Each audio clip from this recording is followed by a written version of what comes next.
Namaste. Welcome to this morning session of book reading plus discussion session on today's book. Today's book is India's New Right, powering the cultural wave of nationalism and civilizational revival. This book is written by Sir Obijit Mujumdar. So, this is published by Blue One Ink.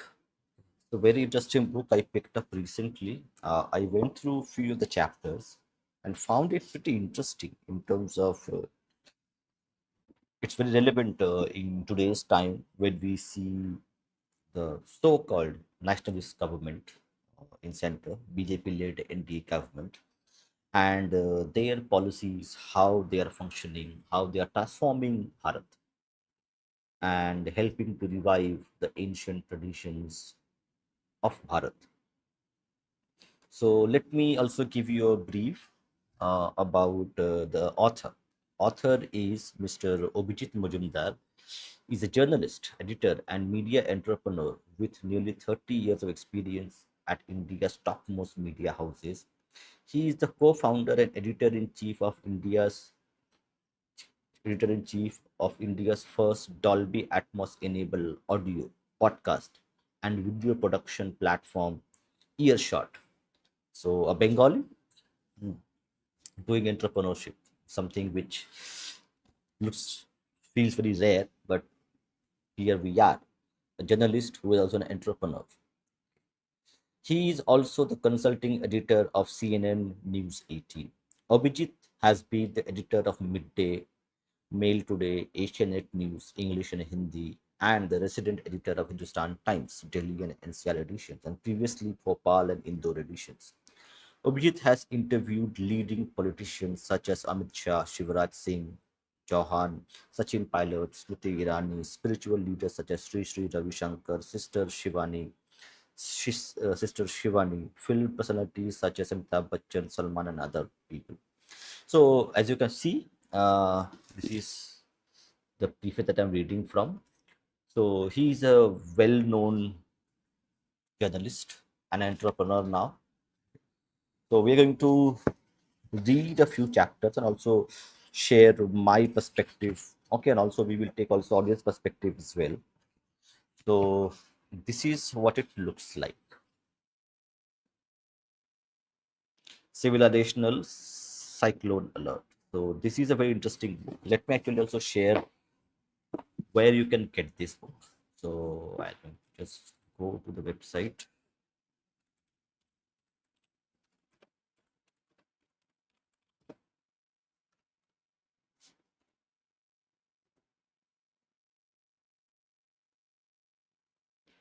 Let me get and apologies for not able to do the stream yesterday. There was internet issue at my end, so it had to be postponed. Very sorry for this, but to compensate, we'll have one podcast right now that we are having. We'll discuss this book. There will be one more podcast happening around 4 p.m. We will discuss few more topics. We'll share those details, and also in the evening, we're going to have a panel discussion on the Bangladesh crisis, especially how Hindus and minorities are being treated in Bangladesh right now, with their temples being harmed, with Hindus being harmed in lethal ways. So we'll have a panel discussion where we will have Dr. Kaushik Gangotpadhyay, Mr. Dev Pratim Khatok, and Mr. Bijit Prasanta joining us on a panel discussion to talk about the response from the other side, the West Bengal. What is being the perspective from West Bengal in terms of Hindu persecution happening in Bangladesh? So we'll try to talk to the panel and get their perspective and opinion on this. Okay, so this is how the book looks like. Let me also share the link as well for the people who are interested in politics, in civilizational politics. Okay, currently what's happening, what's going to be happening, why it is the way it is. So if you have those queries, you can pick up this book. I have shared the link in the chat as well for people to just take a look at it, and it is available in Amazon. Pretty good quality, not pretty well priced as well. So before I read, let's read this as well. After nearly 10 centuries of invasions and colonial rule, and 7 decades after achieving a bloodied and partitioned freedom, the Indian nation civilization. Very important. The words are chosen here. That's why I have picked this book because it's very interesting. It gives a new perspective on today's politics. Indian nation civilization is experiencing a remarkable surge in nationalism, and it was there already in the minds of people, but it has been uh, flowered, flowered in after 2014 when Narendra Modi came into power, and nationalism became an integral part of us as Indians. Okay. Like pre 2014, people would be not really, how would say, proud of being Indian, but post 2014, whatever has happened in terms of infrastructure, economic growth, scientific achievements in sports has made Indians proud when they go abroad. There is a strong urge to revive and assert itself politically, culturally, and economically. I just talked about that today, politically, culturally, and economically, an Indian, a Bharatiya, is proud of who they are, what they have achieved. So this book, this book actually documents that thing. So yeah, India, that is Bharat, is challenging its colonized mindset. Again, a very interesting word choice: colonized mindset and manners, striving to write its own story and history, which were distorted by its colonizers and tormentors. Why I'm reading this? Because post or pre 2014, these words would not be used at all. Now these are being used in a very potent way to actually show what has happened to us in past 70 years or 7 decades of brown sahibs ruling us by its colonizers and tormentors. India's new right captures this pivotal moment in Bharat's life. The book seeks to understand this exceptional period in Bharat's history through the eyes of many protagonists driving this change. Some of these individuals are prominent public figures, while others are faceless individuals working behind the scenes to bring about change. The book features nearly 50 full length interviews woven into the larger narrative. It covers a wide range of subjects from youth to economy, history to popular culture, law to gender identity, minorities to Kharwapsi, the word Kharwapsi, and the demographic war. So I would urge everybody who is listening to this, maybe listen to this later, if you are curious about what's happening today and how the future is going to look like, pick up this book. You won't regret it. Okay, we have a lot of questions, a lot of things are happening around us, politically, economically, culturally. Ram Mandir, we have economy at the fourth largest economy, culturally. But how things are, what are the challenges India faces demographically and otherwise, and they all are talked about with interviews. It's very important, but I thought okay, this needs to be discussed. So thank you everybody for joining. Before we proceed, I would request you to please like this stream, also share this stream, so that more people can actually get to understand and know about this very important work coming out very recently. So now I'm going to just read a few passages of this book. And if you have any questions, do put the questions in the chat. Put hash ask. so that and also check out about the audio, if the audio is okay or not. Do let me know if the audio is fine, because there was some net connection issue. Just wanted to make sure that you are able to hear me correctly. I'm going to start reading from not the acknowledgement, but the first chapter. The first chapter of this book is introduction, civilizational cyclone alert. Very interesting name itself. uh, the introduction says civilizational cyclone alert. What do you mean by cyclone? Let's find out. Walking with bloodied feet through centuries of invasions and colonial rule, its tale twisted and retold by its oppressors, a civilization has decided to write its own story again. This is the story. This is the story of that story. This book is about this slice of time in Bharat's life, standing at the vanishing river island of this, standing at the vanishing river island of this moment. It is hard to count exactly how many ways it is exceptional. Since the turn of this millennium, a series of events have unfolded and conditions have unrolled leading up to it. It is a simultaneous revolt and revival. Okay, very interesting word choice. Audio is okay. Thank you, Rishabh. So very interesting word choice. I think the author is really competent in terms of using the English language. The way he's weaving those words to evoke a kind of emotion when the reader is reading this. Since the turn of this millennium, a series of events have unfolded and conditions have unrolled leading up to it.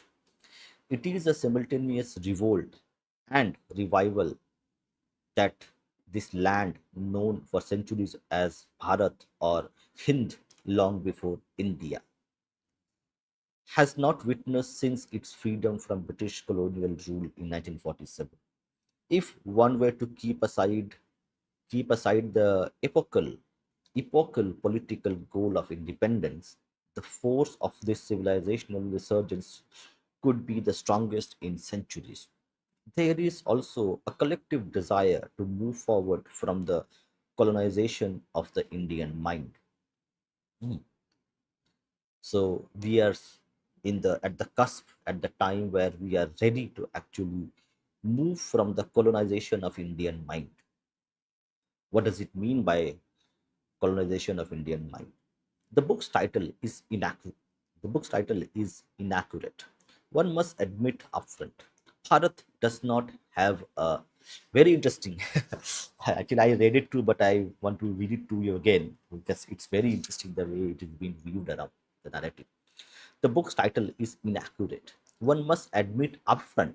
Bharat does not have a right wing in the Western sense.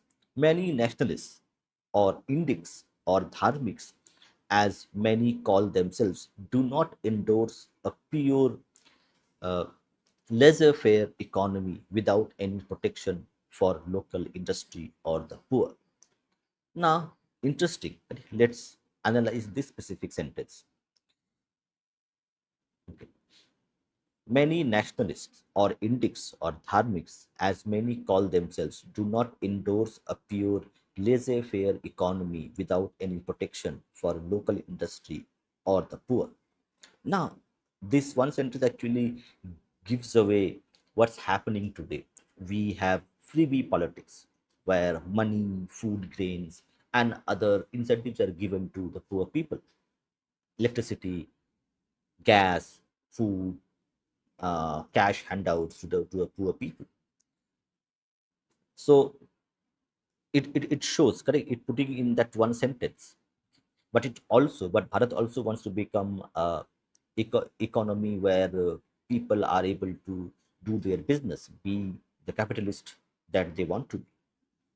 So there is a balancing act which is going on. They have no problem with alternative sexuality, fluid gender, or abortion in the early stages if it is the mother's choice. They are all they are they are all anti-left, but one cannot define such a large and strong movement by what it is not. So it is not a right wing. Many even have a problem with being narrowly defined as nationalist, as Bharat's ancient wisdom and traditions transgress the nation's boundaries into universalism. The word dharmic is too morally loaded for the comfort of some. Indic may not immediately connect with an. Okay, just hold on. I think I am getting a call. Just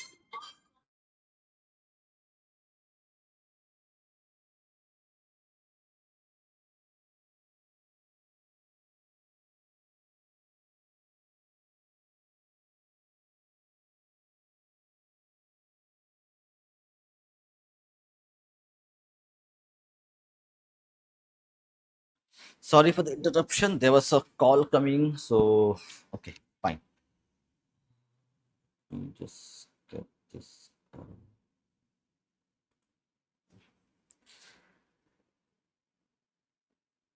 Okay. The word dharmic is too morally loaded for the comfort of the some. Indic may be immediately connect with an international reader. So we have used right as a convenient portable shorthand in India's new right, strictly to be understood in Bharat's context. The new nationalist, okay, the word, the new nationalists do not carry an emblem tattooed into their flesh. They are not an they are not an elite club or secret society. Okay, interesting. Hmm. They are every person, everywhere, quietly wiping your floor in the morning, poring over a newspaper on the local train, teaching your child, sending forwards in your family WhatsApp group, giving you change back at the toll plaza. So, who is the right wing? Correct. It's time to give a glimpse into what do you mean by right wing. So, in general, in the Western sense, the right wing is a kind of fringe minority who are ultra nationalists, who are very, very conservative in nature, and they are, in generally, a minority cut off from the general perspective of what the society thinks. But here, in the context of Bharat, who are called nationalists? So the author is trying to give us a glimpse whom, when we call a right wing or nationalist in Bharat, who they are in actuality. So author is mentioning they are not an elite club or secret society. They are every person, everywhere.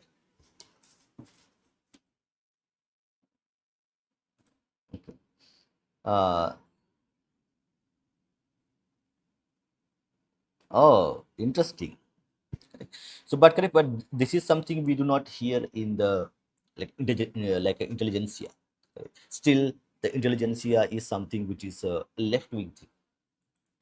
But that's why this book is very important. Actually. So, for people to actually read who are want to understand the political, the sociological, and also the economic reality that we live today, and how it is going to shape the future of Bharat in coming years and decades.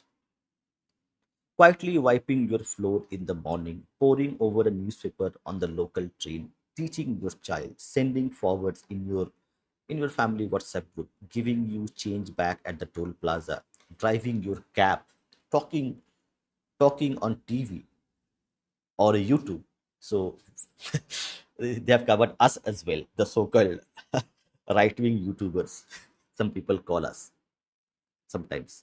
So talking on TV or YouTube, playing PUBG with friends at a sleepover, ordering whiskey sour at the bar, or making love to you. Okay. Say something snide about India. Interesting. Say something snide about India, and they may snap at you or give you a cold glare. The awakening has been infectious, the shift in attitude palpable. But the eddies of change are not always pretty or poetic. They can be murky, ugly, thick with bile. Alongside sophisticated intellectual combat, disruptive economic thought, and a determined cultural revival, there is vigilante justice, street lynching, and renaissance and resistance of swords, with swords on the front line of religious or demographic skirmishes. My God, this is something fascinating and fantastic. What language is used? The scorching rise of India's new nationalism coincides with Narendra Modi's ascent to power. The country's small but disproportionately influential intellectual elite, the what we call the Lutyens media. Yes, yes, absolutely. With the scorching rise of India's new nationalism coincides with Narendra Modi's ascent to power. The country's small but disproportionately influential intellectual elite, the Lutyens elite, which has weaponized and wielded Nehruvian secularism, abhors the movement's Hindu overtones. This mainly this mainly English-speaking class of writers, journalists, academics, actors, left leaning historians, and activists call this new nationalism an assault on minorities and country's secular institutions. I have always said this outside West Bengal, specifically, lefties are being socially ostracized nationally. West Bengal will also see a trend in this direction too. It's just 15 years behind the country.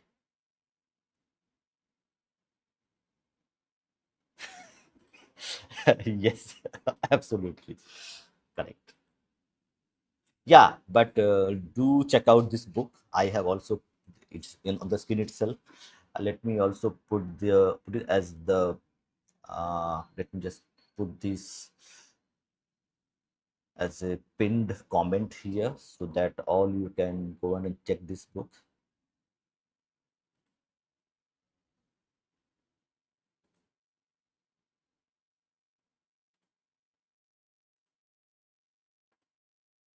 Okay, it is pinned. I have pinned it. Let me do it for one more.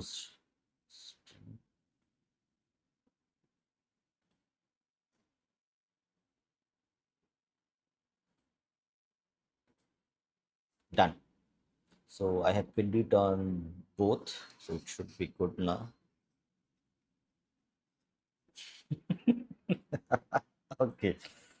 Interesting correction. The West, what West Bengal does today, India did back decades ago. Correct. Okay, let's see. Modi, man in the middle. Hmm, interesting name. Modi, man in the middle. So I think a lot of people who are in cybersecurity or computers, internet, they will know the term man in the middle. Okay, MIM attacks. It's interesting. Modi, the man in the middle syndrome. The time this book is about, the time this book is about cannot be captured without mentioning the man standing at the center of this cyclonic shift. Prime Minister Narendra Damodar, Prime Minister Narendra Damodar Das Modi. He is the protagonist, looming in every page, every act of this ever unfolding story. Some argues that his politics persona have set off this dramatic transformation.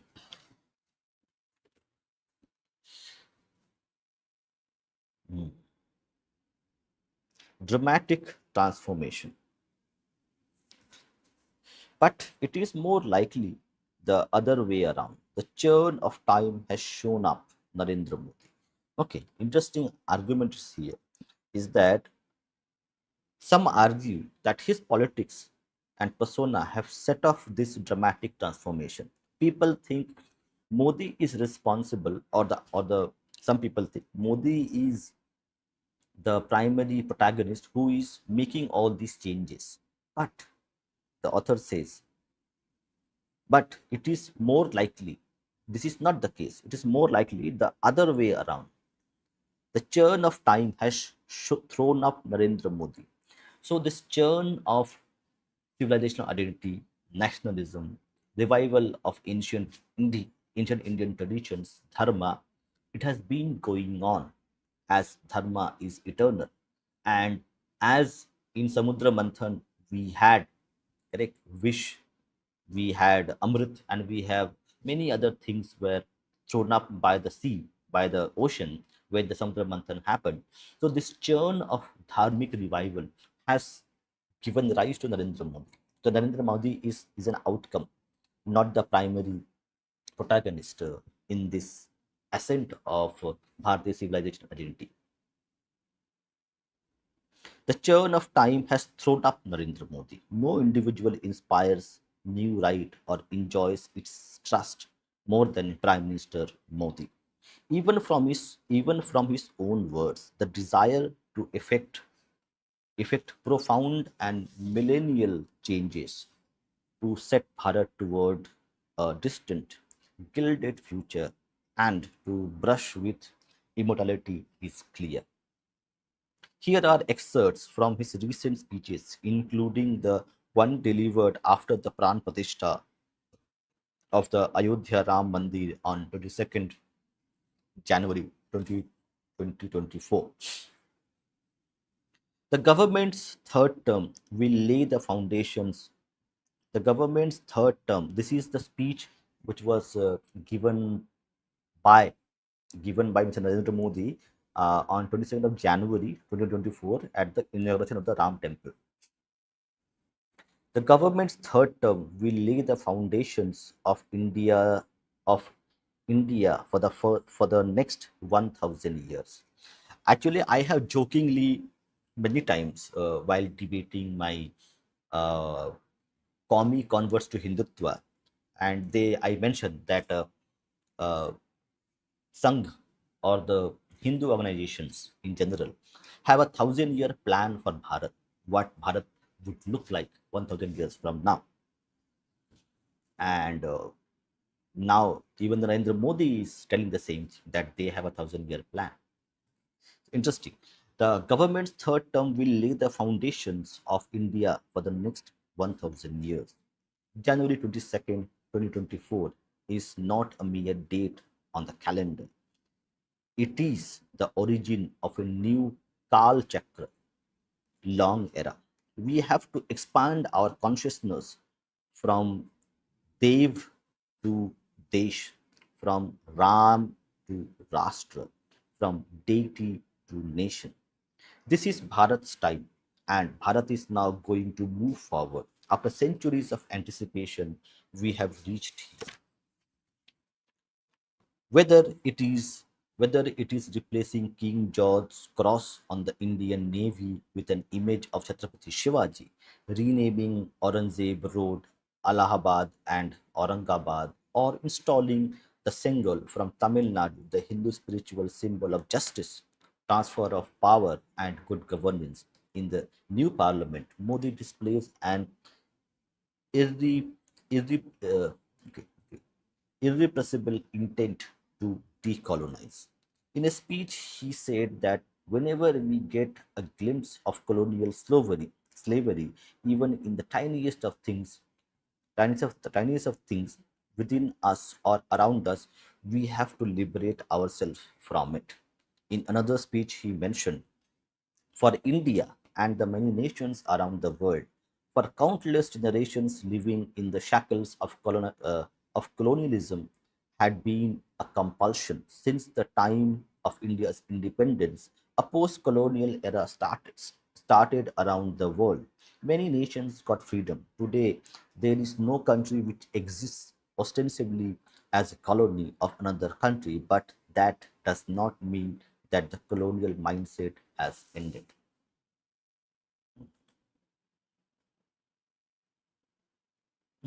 Interesting. It is self-built. Guys who are still rooted to some of the roots back in time. who are confident about their identity. Now also they have an outlet to voice themselves. Mm. He also made digs at his main political opponent, the Congress, who was inspired by the British. If you were not influenced by the British, then why did Bharat's budget come at 5 o'clock in the evening? Okay, that's interesting. 5 o'clock in the evening, because the British Parliament started in the morning. This urge to decolonize and revitalize a wounded civilization is leaving a long, concrete trail of actions. The Modi government has spent nearly 7,000 crore on 122 projects, 122 projects to revive civilizational place of pilgrimage. From opening Ram Mandir to the Bab's Hindu Mandir in Abu Dhabi to the Srinath Ji temple in Bahrain. He is personally spearheading a civilizational revival. Part of that is the restoration of the Somnath temple in Gujarat, Char Dham Kedarnath temple in Uttarakhand, Kalika temple in Delhi, Gyanvapi corridor, Gyanvapi corridor in Kashi, Mahakal corridor in Ujjain, and the Martand Sun Temple. Ah, okay, interesting. And the Martand Sun Temple, as well as 700-year-old Mangaleshwar Bhairav Temple, among 15 temples in Kashmir. So, how many people know that temples in Kashmir are being restored? I think a lot of people don't know about it. And in recent years, we have seen, we have heard from Mr. K.K. Mohammed, the former ASI chief, that ASI has not invested enough on restoration of Bharatiya heritage. So this is surprising, you know. Let me check one more thing. There is okay, fine. Let's read it anyway. Modi, see, Modi steers his actions along the path of Sri Aurobindo and Swami Vivekananda, who believed that Atma Bismriti or self amnesia leads to Atma Ninda or self abuse, Atma Hinata or uh, low esteem and destroys Atma Biswas or self confidence. Okay, this is interesting. This is very interesting way to actually describe how Hindus have not being able to appreciate their own civilization identity. Uh, Not sure how it happened, but he shows the here. Besides civilizational revival, Modi's okay, let's read this again. Modi steers his action along the path of Sri Aurobindo and Swami Vivekananda, who believed that Atma Vismriti or self amnesia, we Hindus have lost our, maybe no, not lost, but forgotten a lot of our heritage. How many Hindus today can actually do a puja on their own? I can't do. I have to consult books to do puja, do rituals, know the rituals again. So this self amnesia is sometimes self inflicted by us. Okay. आर्थिक रूप से सक्षम correct okay Sharda Shakti Peeth in Kashmir. Okay, is it being revived by government? That's what I need to understand. The Artha at hand, along with resources like cheap internet, proves the age-old proverb of Samaj Khali Pet Bhajan. That okay, Samaj Khali Pet Bhajan na hoye Gopala. Correct. Yes.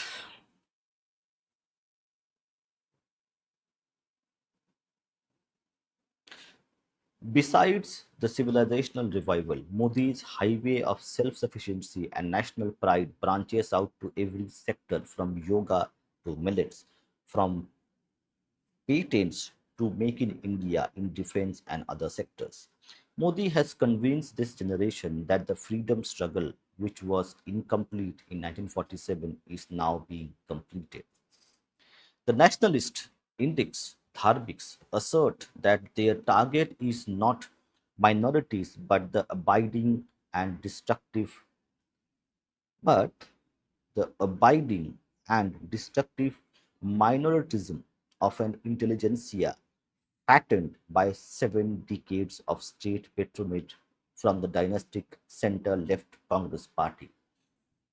Interesting statement. Let me read it and analyze it.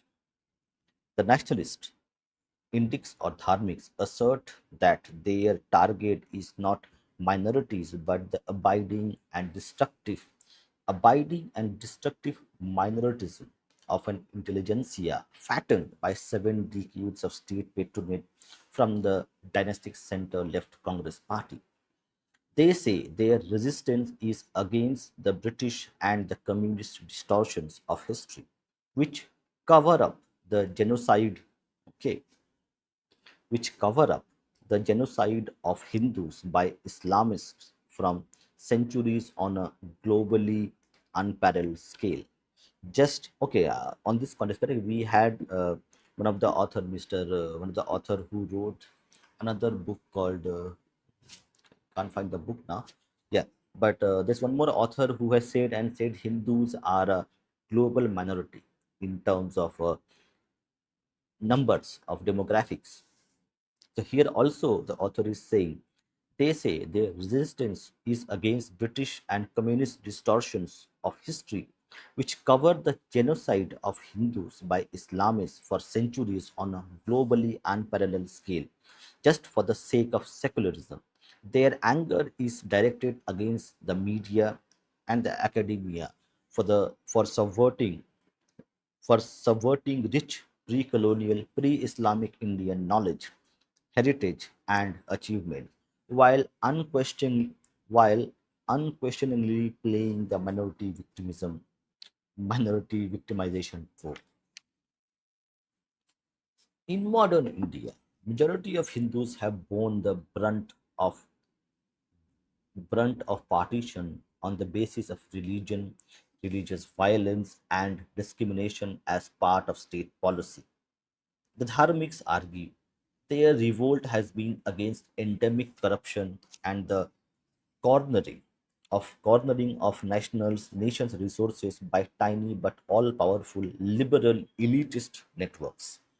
Perhaps for the first time, ordinary Indians are waking up and vocalizing their angst about a losing 1,000-year demographic war. Interesting. Hmm. Lack of traditions does that. When there is no memory down the generation, self amnesia is inevitable. Happens faster with disruption which is caused by a system of education which incentivizes greed. Well said. It is like a weaponization of human behavior. So that's an important part of it. Yeah. So this last sentence, the system of education which incentivizes greed, everybody has those traits. It is somebody systematically using that human trait, human behavior to actually make it a socially acceptable behavior. That's something which is happens. Vocalizing their angst about a losing 1,000-year demographic war, which has taken away Afghanistan, Pakistan, and Bangladesh from Bharat and threatened to severe more limbs. But above all, the insurrection of India's faceless millions has been against the constant attacks on their simple day-to-day traditions, their festivals, their way of life, and the core of their spiritual existence through punishing policies, judicial whiplash, op-ed pieces, and what they view as leftist often foreign funded and anti Hindu, anti India activism. While all this may seem like a response solely directed against an enemy, the new nationalism has has a happy quirk. It also stands for something. There is a cross disciplinary revival of pride on one's self, one's nation, one's traditions, one's civilization, and one's place in the world. Fascinating.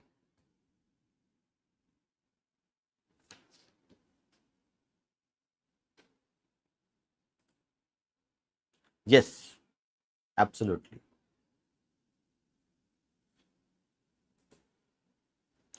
The pride is invested in the uniquely Indian philosophical sense of swa, or the self, as a cultural and spiritual collective. The self is not a narrow individual being in the Western sense who, who rose through life like a forlorn boatman in the ocean.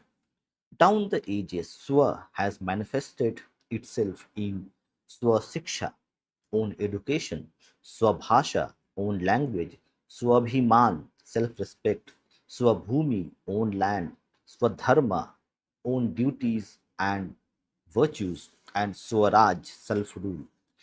Even during the most savage persecution, the Bharatiya civilization has shown extraordinary resilience to keep alive and re establish that spirit of Swa. To understand today's resurgence, a brief journey across events and conditions that led up to this moment is necessary. Interesting phase. It is important to trace the extensive wounding and gritty recoveries of Bharat's sense of Swa. When Muslim invaders like Bakhtiyar Khilji destroyed entire universities like Nalanda, smaller educational spots came up locally. Temples, for instance, were the hubs of social, cultural, educational, and economic activity. Social structures were built around temples. Every zone had a big mandir. So, when temples were being attacked, pillaged, and destroyed, worship shifted to home and neighborhood or mohalla. Ram Leela, Krishna Ras Leela, Devi Puja, and other community religious functions sprang up. Indian saints like Ramdas, Tulsidas, Chaitanya Mahaprabhu, Narsi Mehta, Guru Nanak, Namdev, and Sant Ganeshwar were contemporaries with the rule of Islamic dynasties like the Mughals. Yet they upheld traditions, devotion, and the essence of Swa undaunted. The Islamic invasion of Bharat were among the world's most significant holocaust.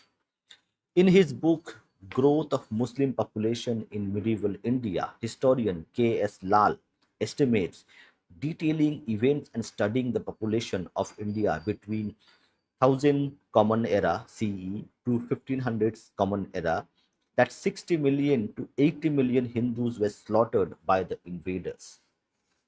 Scholar Conrad Els writes in his book Negation in India. The Muslim conquest. This is a passage, portion from the book by Mr. Conrad Els in his book Negation in India.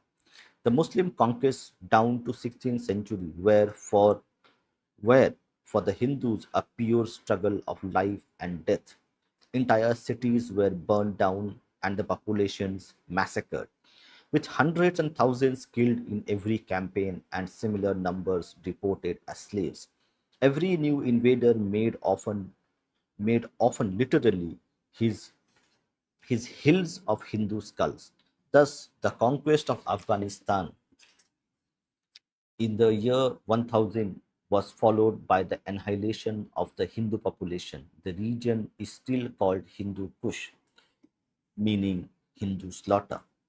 Bloodied but resilient, Bharat walked on, one stroke of the pen did not, but one stroke of pen did more damage to it than the slashes from a million swords.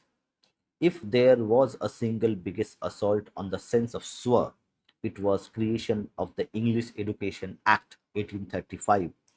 Thomas Babington Macaulay was was its architect. Education in Sanskrit, Arabic, and Persian was drastically defunded and relegated uh, cobweb cobweb back selves. English now occupied their space. Macaulay averred, I have conversed both here at home with men distinguished by their proficiency in Eastern tongues. I have never found one among them who could deny that a single shelf of a good European library was worth the whole native literature in India and Arabia. And then he eloquently stated the purpose of the new act, which still resonates prophetically to this day. We must at present do our best to form a class who may be interpreters between us and the millions whom we govern, a class of persons, Indian, Indian in blood and color, but English in taste, in opinions, in morals, and intellect. Read this again. We must, this is Macaulay writing it down. We must at present do our best to form a class who may be interpreters between us and the millions whom we govern. A class of persons who are Indian in blood and color, but English in taste, in opinions, in morals, and intellect. So we the term coined by many are brown sahibs. So these are the brown sahibs whom we are talking about.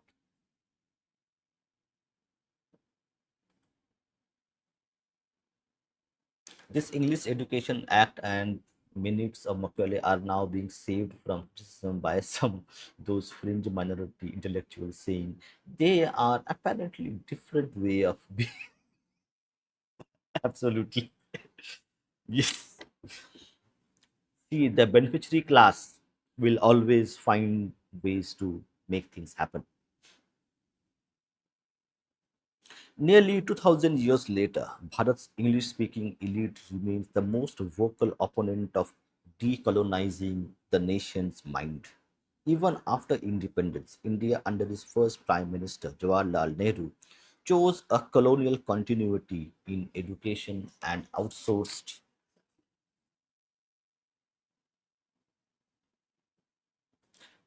There are actually many. Okay, so, like the Brown Sahibs are not only the Brahmin, Boido, and Boisho, Brahman, Boido, and Kayosto castes, but you can also find many other as well. Primarily, they are the same, but you also had a class in Maharashtra as well. You also had a in Madras Presidency in South India. So it is not constrained to only the Kolkata or the Bengal Presidency had a lot of these people, but you also found many in was the western coast and also the eastern coast near south border, southern India, Chennai Presidency particularly. So they all existed. It is not only confined to BBKs of Bengal Presidency in those times.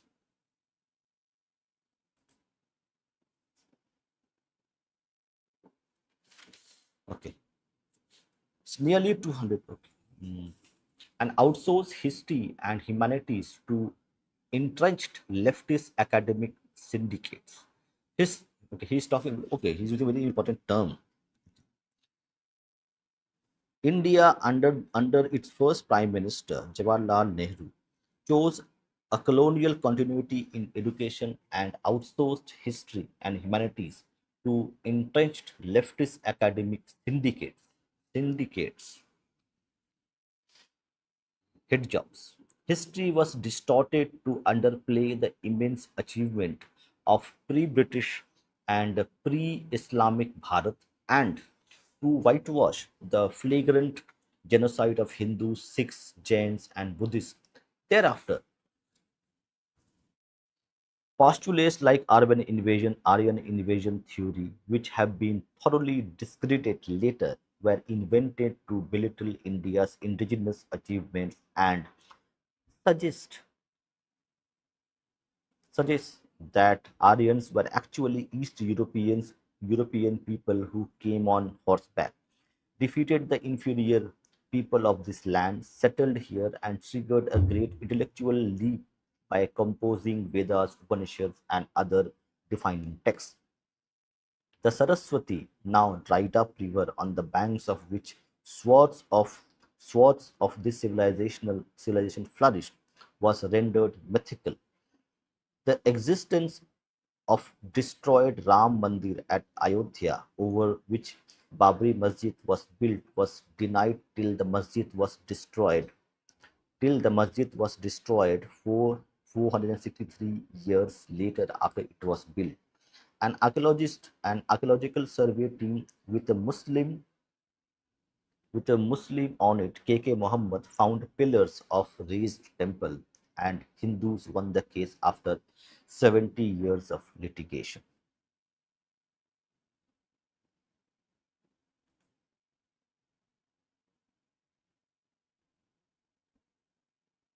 To distance themselves from the infamous quote by Lord Macaulay, they say, well, Macaulay said that to serve his own purpose. Reference, a recent book from JNU bound professor writing on 19th century. As if Macaulay did not speak about his purpose at all in those minutes of debates. He said categorically that this would plant a flag of empire in the deepest of the depths.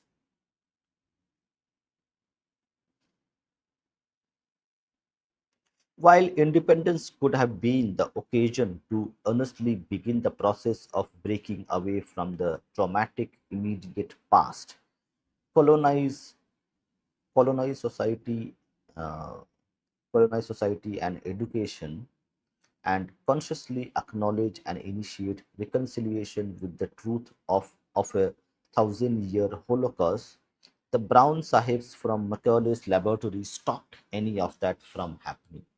In the name of positive discrimination towards minorities, Indian state turned Hindus into perpetually gaslighted second-class citizens and Muslims into an ever regressive incendiary vote bank. Okay, that's strong words are being used. In the name of positive discrimination towards minorities, the Indian state turned Hindus into perpetually gaslighted second class citizens and Muslims into an ever regressive incendiary vote bank, never to be integrated with the national mainstream or accorded real benefits. The Hindu personal laws were changed under the Code Bills in 1955 and 1956. These included the Hindu Marriage Act, Hindu Successions Act, Hindu Minority and Guardianship Act, and the Hindu Adoptions and Maintenance Act. Curiously, Muslim personal laws were left untouched despite the fact that they allow deeply problematic practices like polygamy, instant triple talaq, divorce on the spot by simply uttering talaq, talaq, talaq, and nikah halala. If divorced couple wants to get back together, the wife has to marry and have sex with the third person, leave him, and only then return to her ex-husband. While at the individual level, legislation and state policy began to discriminate between communities, a grand geopolitical appeasement of Islamists was afoot in Jammu and Kashmir. Nehru was adamant about giving it a special status under Article 370, which for decades would work as a bulwark against integration of the Muslim majority state with India and encourage separatist impulses. The chief author of the constitution, B.R. Ambedkar, and Bharatiya Janasangh leader Shyama Prasad Mukherjee were openly opposed to the special status, and according to some accounts, the then Home Minister Sardar Vallabhbhai Patel privately expressed his reservation to his close friend and colleague Jawaharlal. Nevertheless, Nehru ensured that the Article 370 was passed by the Constituent Assembly in 1949. Not satisfied, Nehru then brought Article 35A in JNK, bypassing Parliament through a presidential order. Together with Article 370, it severely impinge on the rights of women, lower caste, migrant workers, and LGBTQ individuals until the current BJP government struck both articles down on 5th August 2019 and made JNK a union territory governed directly by the center. Besides Ram Mandir and Kashmir, the two most potent issues that shook the Hindu collective consciousness in the 1980s were the Shah Banu case and the ban on satanic verses in India. In 1978, Shah Banu Begum of Indore, then 62 years old, was divorced by her husband. She filed a case in the Supreme Court and won the right to alimony. All hell broke loose. Muslim politicians launched a vicious campaign, and Islamist mobs hit the streets demanding that the verdict be scrapped because it was against Quranic laws. The Congress government of Rajiv Gandhi, in power with the most staggering majority in India's electoral history, 404 out of 514 seats, cati- capitulated. It passed the Muslim Women Protection Rights. Okay, it passed the Muslim Women Protection of Rights on Divorce Act 1986, diluting the Supreme Court order and limiting the right of Muslim divorcees to alimony from their ex-husband to a period of just 90 days following the divorce. Hmm. A nation watched aghast as a polity buckled under threat from Islamist mobs. Little did Indians realize that a similar spectacle was to happen again shortly. On 14th February 1989, the ailing Ayatollah Khomeini of Iran issued a fatwa calling for writer Salman Rushdie's head over his book, the Satanic Verses, which he claimed had slighted Islam. Under the prime ministership of Rajiv Gandhi, the Indian government acted with alacrity upon receiving a petition from parliamentarian Syed Shahabuddin. India banned the book on 5th October before all other states, even the Islamic world, leaving the permanent blot on its record in matters of freedom of expression. Around the time these events were unfolding, many of the children of history who would drive the biggest wave of Indic resurgence so far were being born. Millennials. Followed by Gen Z, they were born in an economically liberalized India, unencumbered by the baggage of Nehruvian socialism, Permit Raj, and the identity crisis of desperate Indians who went to the West to escape poverty and stagnation. In 1991, a new India came into existence.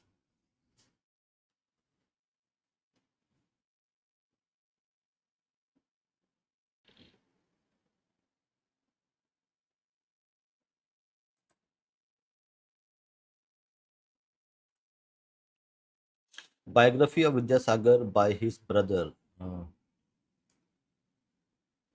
Shambhu Chandru reflects this frustration of then priests and scholars as how their livelihood were getting robbed and the only way was to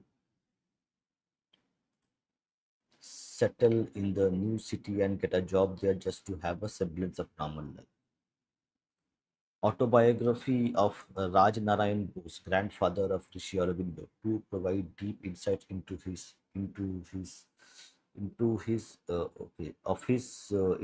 problems that were happening in village and towns away from centers of power. It was 24th July 1991. Prime Minister P.V. Narasimha Rao, a man with a permanent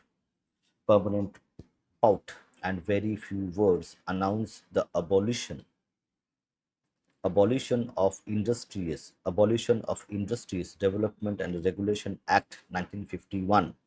All licensing of new industries except for a few sectors was removed. It was the beginning of tectonic economic reforms, and Rao did it without fanfare, without even press conference. It was as if happy bomb he had been dropped on Indian economy. The impact was deafening. Buoyed by the openness of globalization, a confident India began to emerge. Indians were no longer uh, diffidently holding out their passport at immigration. A self-assured generation which knew it could compete against anybody in the world was slowly taking shape.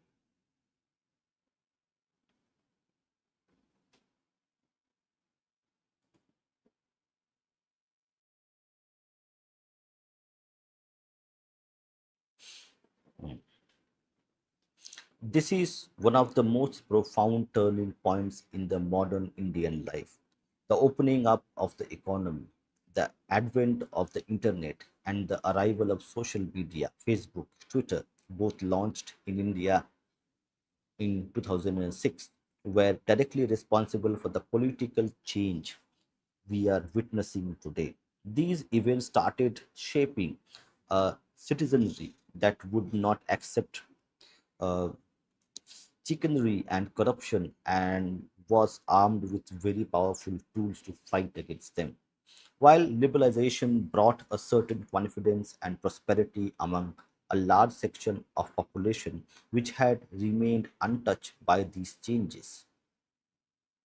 The internet and social media revolutionized information and democratized opinion on an unprecedented scale. Earlier, the only way to counter an op-ed writer's view was to write a letter to the editor, who would most likely promptly trash it. Now, star journalists, anchors, intellectuals were being challenged with fact, facts right under their posts, prompting an alarmed intelligentsia to label every challenger as a troll. Okay, that's interesting. But there was no escape. It became hard to hide in a digitized world. Even more difficult to hide incompetency with bluster, snobbery, and fake victimhood. Savage. This is savage. But even this wired generation did not get weaponized overnight. Like their predecessors, they helplessly watched dark events unfold. Lies, proffered, hypocrisy raged for over a decade before they started organizing themselves and rising in defiance. They watched the selective vilification of Hindus over 2002 Gujarat riots. Since Narendra Modi was then the Chief Minister of Gujarat, the media intelligentsia kept branding the communal violence as a genocide of Muslims by Hindus. They would often conveniently black out the fact that 59 Hindus were burned to death in a train near Godhra station by a Muslim mob on 27th February 2002, which led to the Hindu retaliation. Official figures put the death toll at 1,044, with 223 missing and 2,500 injured. Of the dead, 790 were Muslims and 254 Hindu, in which genocide do some many suppose perpetrators die. But TV and newspaper coverage was relentlessly one sided. The left and liberal lobby of editors, who had near total control over media, would edit, manipulate copy or footage sent from the ground by local reporters to suit the Congress establishment's narrative. The nation silent. The nation also silently watched Sonia Gandhi, the Italian-born wife of Rajiv Gandhi, nearly became prime minister and later run the nation with an invisible remote. People started asking themselves if a nation of over a billion was unable to produce an Indian-born leader to lead the country. Resurfacing in public memory was the fact that although Sonia married Rajiv in 1968, she acquired citizenship only in 1983. In between her in between, her name mysteriously appeared on the voting list in 1980. Although she was not an Indian citizen at the time, Delhi lawyer P.N. Lekhi even filed a public interest petition before the Delhi High Court, arguing that Sonia did not meet the definition of Indian citizen as outlined in Article 5 of the Constitution. But all this did but all this did not stop Sonia Gandhi from running the country as a super PM, often overturning decisions by the soft-spoken Prime Minister Manmohan Singh. Images of Singh or other senior members of the Union Cabinet, okay, genuflecting, okay, that's an interesting word, cabinet, genuflecting deepen, before her, uh, before her deepened deepened the dismay of millions of Indians about her extra constitutional authority.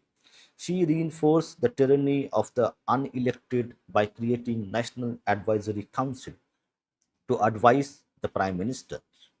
The NSE was a motley group of left minded activists, economists, former bureaucrats, and such like. It was Sonia's tool to go above the head of PM Singh and his council of ministers. Vivek Debray, now the chairman of PM's Economic Advisory Council, wrote in 2013, NAC is neither fish nor fowl. NAC is not answerable to the executive or legislature. Incidentally, the Planning Commission isn't accountable to Parliament either. It was set up through an executive order. De jure, any advisory body role is to make a recommendation. NSC's role has been much beyond that. In multiple instances, it has dictated to the government. It thus owes its power to the clout of the chairperson. When the chairperson's clout diminished, so does NSC. This has been evident since 2006. The modification in the Food Security Bill are case in point.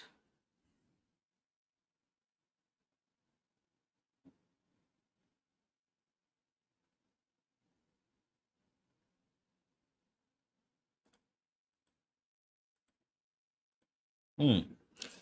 The lack of social capital you hint at, can this be achieved now by this age using the resource we have at our hand, cheap internet, to create strong right wing? Hmm. See, as per the author, it already exists, because the only thing is it is not it is this, the so-called right wing in the Western context.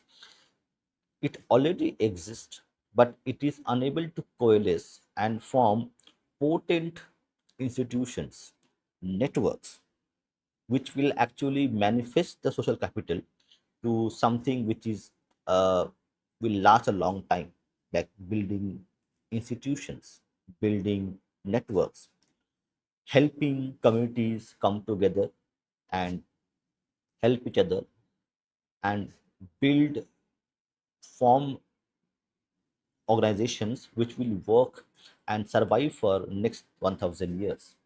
That what it's needed to be done. We have people who are there in critical mass, but it takes time to actually create those institutions. Remember, institution building is a long term project. You cannot expect people to tomorrow come together and build institutions. It doesn't happen that way. And especially, we are talking about a heterogeneous society like Bharat, where we have different cultures, food, different way of worship, different way of thinking. Geography is a very important part. So considering these things in mind, okay, it will take time. For a homogeneous country like Japan or China, it is far more easier, because the consumption pattern is very similar in terms of language and food. Because that would happen, it will happen eventually, but it will take time, and we have seen it's happening. we're at the cusp of change in this time. So I think from our perspective, living in this time and age, we are seeing a transformation happen over time. So we are in the like transformation phase of this happening. So 2014 happened, 2024 happened. Now we are seeing the change is accelerating in terms of whatever been done. Maybe next another 10-15 years, we will see a different kind of Bharat in altogether.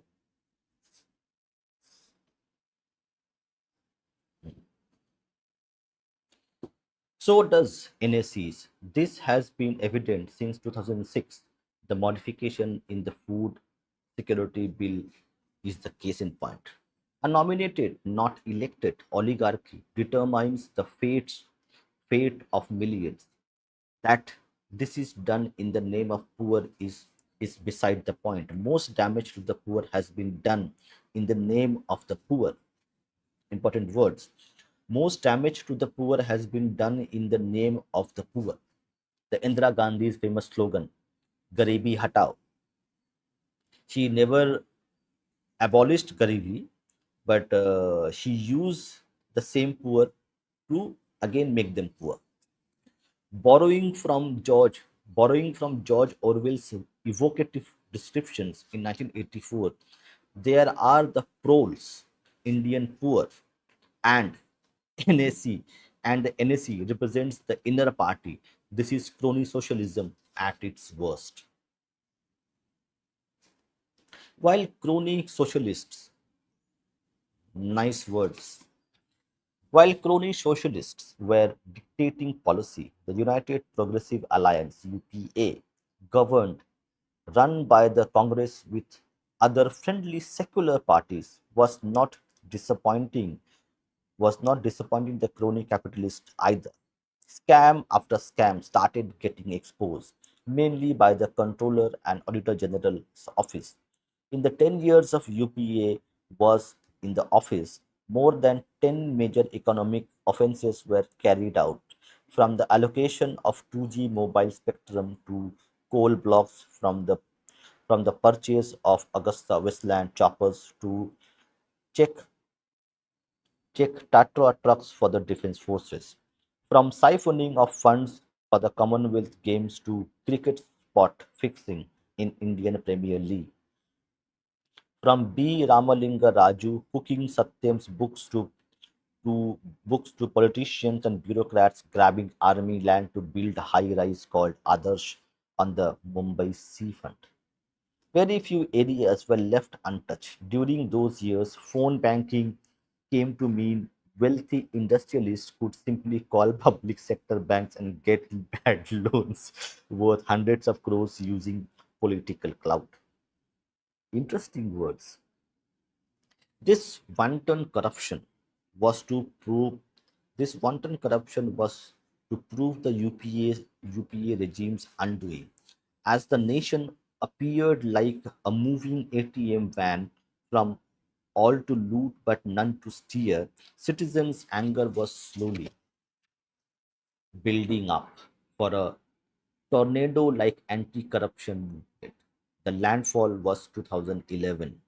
The India Against Corruption movement, with Anna Hazare at its helm, exude, exuding a village simpleton aura, marked the beginning of the end of UPA. Massive crowds from all walks of life, diverse ideologies, spontaneously gathered at the Ram Leela Maidan, where Anna and his aides like Arvind Kejriwal, whom later founded the Aam Aadmi Party and is now the Chief Minister of Delhi, Prashant Bhushan, Kiran Bedi, Kumar Viswas led the charge. Social media hissed with outrage. Television went live with day-long coverage every day. A haughty A Hockey government first tried to steamroll the protest by making high-profile arrests of yoga guru Ramdev and then Hazare himself, but eventually agreed to the protesters' terms in parliament after a long and tumultuous debate. For the mobile phone wielding social media savvy generation, that was the first taste of collective success against what they inf- euphemis- uh, euphemistically called the system. Even before the popular resistance against corruption had started, something else was gnawing, gnawing on the nation's mind. It was the naked minoritism by the political parties that called themselves secular, selectively blaming Hindus for Gujarat, Assam, UP, or Muzaffarnagar riots was one aspect of it. A lot more was unfolding. The biggest of them was 26/11 Mumbai terror attack. It was the world's most notorious terror attack after 9/11. Armed Lashkar-e-Toiba jihadis trained and dispatched from Pakistan stormed crowded places in Mumbai and started indiscriminately killing people. Chhatrapati, After massacre at the Chhatrapati Shivaji Terminus, Taj Mahal Hotel, Chabad House, and Leopold Bar, 175 people were dead. What, what stupefied and angered the nation was that Congress-led government's unprecedentedness despite unprepared. Okay, but what led government's unpreparedness despite dozens of terror attacks earlier. It's nonchalant. It's nonchalant. The Home Minister was busy changing suits for TV cameras while the attack was on, and ultimately, the initial attempts to somehow blame Hindu terror for the carnage. If one of the terrorists, Ajmal Kasab, did not been caught alive because of the incredibly brave life sacrificing effort by low ranked police officer Tukaram Omble, the entire attack could have been passed off as Hindu plot. So sure was the Pakistani spy agency Inter-Services Intelligence of the Indian establishment's political need to blame such violence on Hindus and please Muslims that the terrorists were sent wearing Hindu sacred thread kalava on the wrists and had Hindu names in their identity cards. Kasab's assumed name was Samir Dinesh Chaudhary. Predictably, Congress politicians like Digvijay Singh had started blaming the Rashtriya Swayamsevak Sangh (RSS) and overarching Hindu social, cultural, political organization and perhaps the largest NGO in the world before the truth emerged. Even after such massacre and one of the Pakistani perpetrators caught alive, the Indian government of the day did not attack Pakistan despite considerable air, ground, and naval superiority. It practically did nothing other than sending dossier after dossier to Islamabad, which mockingly dismissed each of those. Zakiur Rahman Lakwi, one of the chief masterminds of 2611, was put under such farcical detention that seared he seared a child with one of his wives seared a child with one of his wives while in jail. While the 2611 perpetrators were roaming freely in Pakistan, making babies and raising funds to escalate jihad against India, the Congress government was busy inventing Hindu terror. It had sinister political motives. It wanted to draw false equivalence with Islamist terror, as it as it felt Islam was being singled out as the single largest source of terror in the world and in India.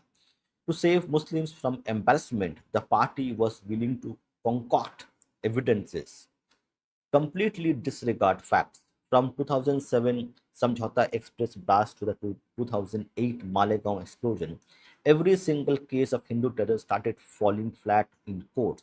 Witnesses told the court that the Congress leader had been forcing them to name RSS functionaries in terror cases. One after the other, Hindus accused of terror started to get acquitted. The people of India had been watching it all. Only this time the walls of silence were beginning to break. In the midst of all this, Prime Minister Manmohan Singh said something that the nation would not forget. And it has now been proven. is unwilling is unwilling to forgive. Speaking at the National Development Council on 9th December 2006, he said, "We will have to devise innovative plans to ensure that minorities, particularly Muslim minority, are empowered to share equitable uh, equitably the fruits of development. These must ha- these must have the first claim on the resources, coming from a genteel and measured man. It was recklessly opportunistic. It mocked the principle of equality, secularism, fairness, and justice. The majority knew that that the day that they were on their own, and they would have to stand up for themselves. They cannot rely even on the holder of the nation's highest office. Then came the communal. This is very important. A lot of people don't know about this.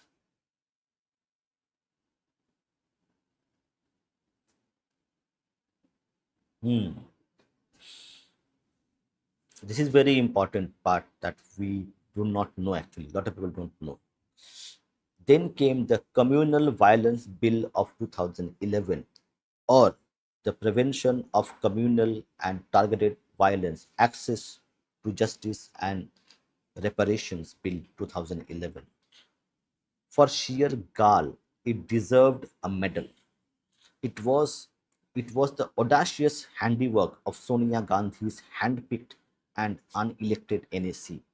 This project was led by activist Harsh Mandar.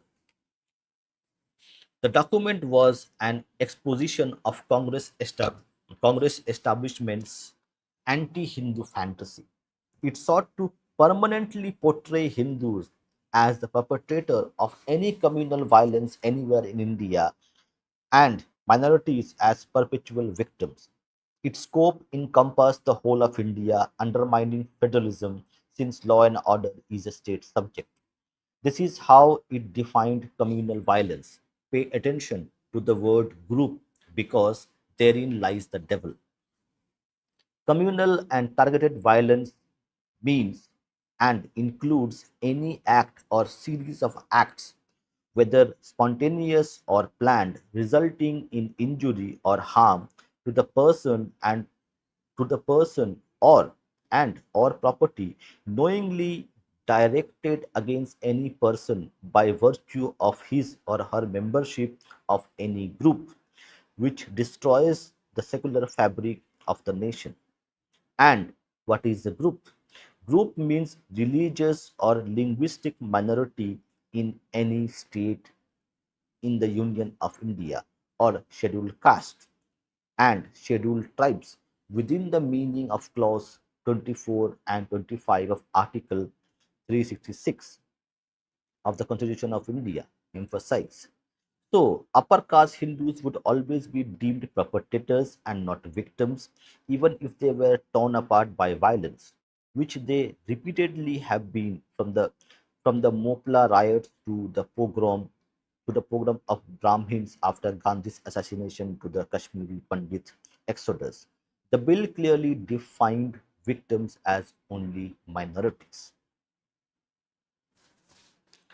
Victim means any person belonging to a group as defined under this act who has suffered physical, mental.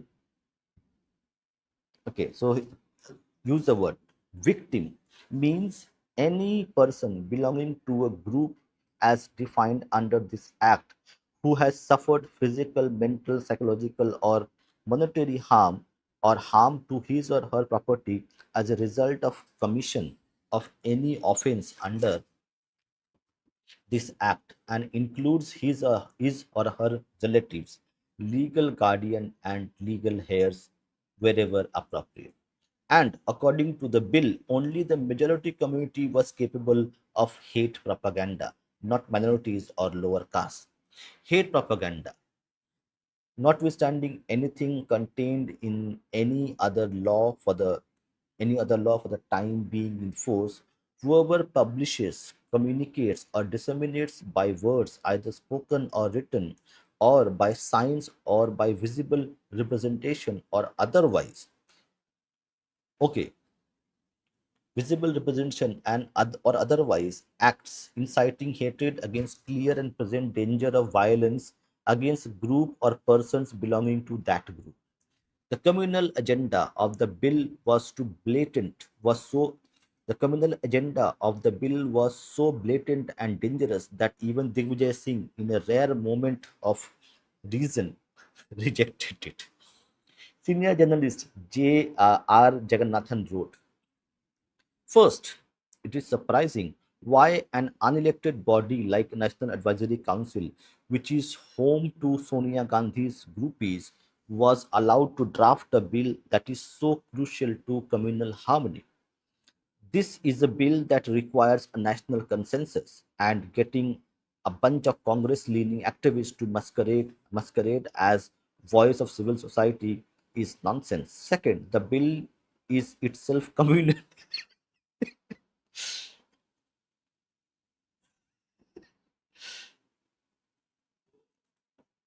See, in politics, you have to be a chameleon. Okay. So it's the trade which matters and the skills you learn as a tradesman. So people who think politicians as normal human beings, you are mistaken. Politics is a different kind of game altogether, where a lot of things happen. But this is very funny. Second, Mr. He says, second, the bill itself is communal in nature, according to a key definition of the people who are presumably the focus of targeted violence. Group means a religious linguistic minority. In any state in any state in the Union of India or scheduled castes and scheduled tribes, if you take away the fact that religious minorities and SCSTs between them account for 40% of the total population, the bill cleverly posits that the other 60%, which may include upper caste Hindus, other backward castes, some miscellaneous groups, are only people capable of targeted violence. As we saying 40% can never target 60%, given that these numbers are distributed all over the country. But the Congress was unstoppable. It brought the well meaning right to education for underprivileged children to get quality education through reservations in school seats. However, the burden of conscience was only placed on secular and Hindu educational bodies. Minority institutions were summarily exempt. Why? Why must minorities bear no responsibility for nation building? There are obviously no satisfactory answers. And finally, one of the biggest reasons for dissent of the new generation is the public display of anti nationalism and anarchy in their own habitat, campuses.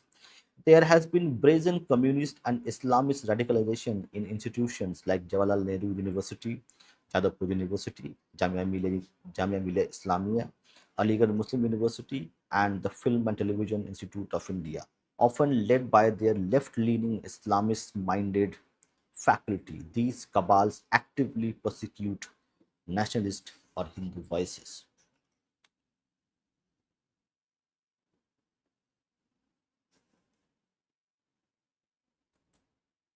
Hmm. In May 2000, two army officers were mercilessly beaten up in JNU for objecting to a couple of Pakistani poets bad mouthing India at a program. 16 years later, a program was organized in JNU to honor the terrorist mastermind of the 2001 parliament attack, Afzal Guru, who was hanged later. Chants of Bharat Tere Tukde Tukde, Inshallah, Inshallah, and Azadi filled the air. Then in 2020, Jamia turned into a battlefield with students attacking the police with stones over Citizenship Amendment Act. Professors like G.N. Sai Baba were arrested for furthering Maoist terrorism, which has killed thousands in India. Students across the nations have silently watched radical anti-India forces take over their space. They have they have seen their values trampled on, their traditions mocked. Thousands of them quietly started organizing themselves have become committed foot soldiers for a new nationalist movement. 100 grievances have been adding up over the years. Hindu temples, for instance, are still placed under government control, while every other religion is free to run their trusts and institutions without any interference. Entry to women of reproductive age at the Ayappa temple at Sabrimala became a big feminist legal issue. The petitioners do not realize that the tradition was created because only the celibate form of Ayappa is worshipped at that temple. In temple that despite other life phases of Ayappa, women are not barred.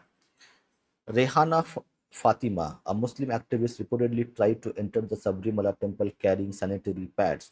Interestingly, interestingly, India has the least 9 or 10 temples like Kamakhya in Assam,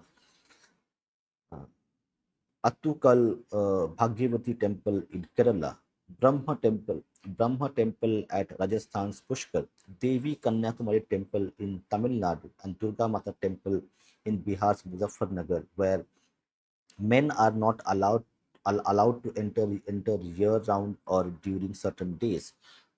Hmm, interesting. This is we did not know.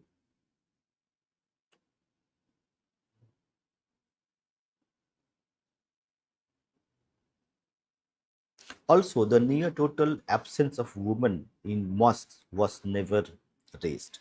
Strong Hindu mobilization has also happened over conversions, whether forcible or through inducements.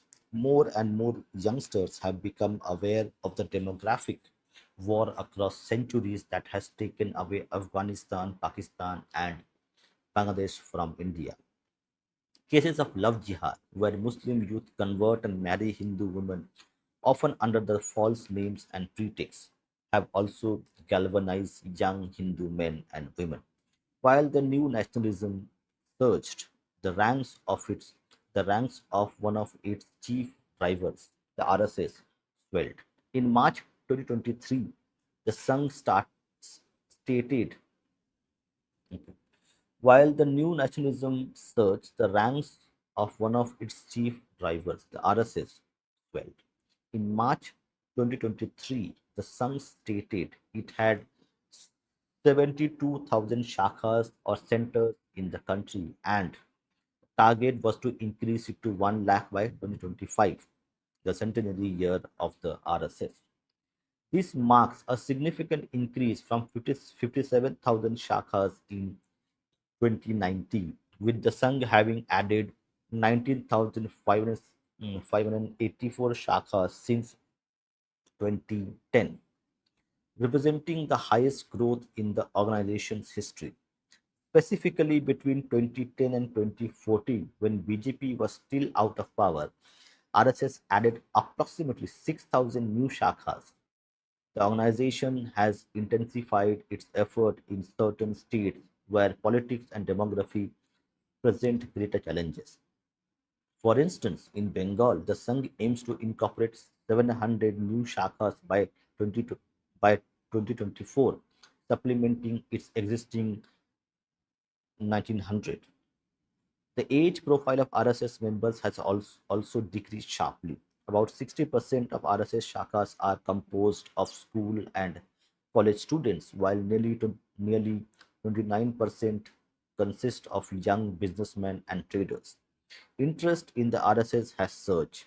The Join RSS section of the official RSS website received 28,843 requests in 2013.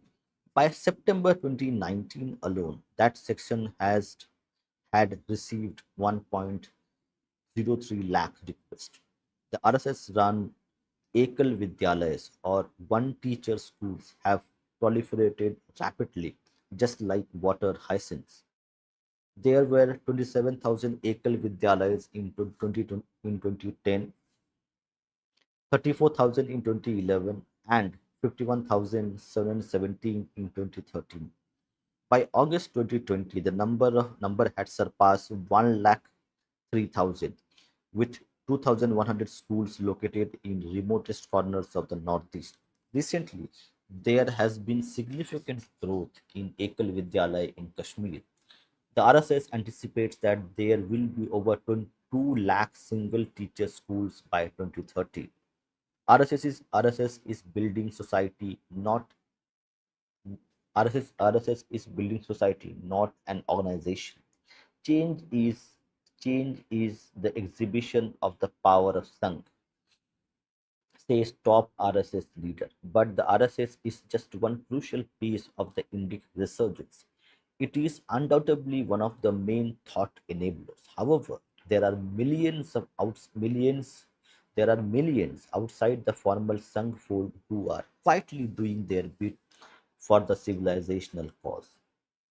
This book tells the story of India's new nationalism, portrayed through the lives and worldview of both well known and lesser known individuals driving it. You will encounter protagonists ranging from those in the power corridors of Delhi to those on the front lines of violent resistance in Bengal and Kerala. You will journey through hills and rainlands of the Northeast, witnessing the slow of reawakening of converted indigenous peoples to Rajasthan's deserts where refugees had arrived from Pakistan, from influencer policymakers to best-selling authors, star lawyers, Muslims challenging orthodoxy. Okay, this is important point. Muslims challenging orthodoxy and those facilitating Ghar Wapsi to bring back the converted to the Hindu fold. This book provides glimpses into their lives, work, and viewpoints. The new nationalists are an astonishing the new nationalists are an astonishingly diverse group of people. Some have left well-paying jobs abroad to return to India and pursue something meaningful. Many are tantalizingly enigmatic, anonymous historians, scientists turned media personalities, Christian or Muslim savers, conservative conservative queers. Without meeting and listening to them, understanding the resurgence is impossible. India's new right is India's new right is an incredible mix, much like India itself. So, this is very interesting book. Okay, uh, let's see. Do you have any questions or somebody wants to join the stream or discuss? Let me actually people who are watching,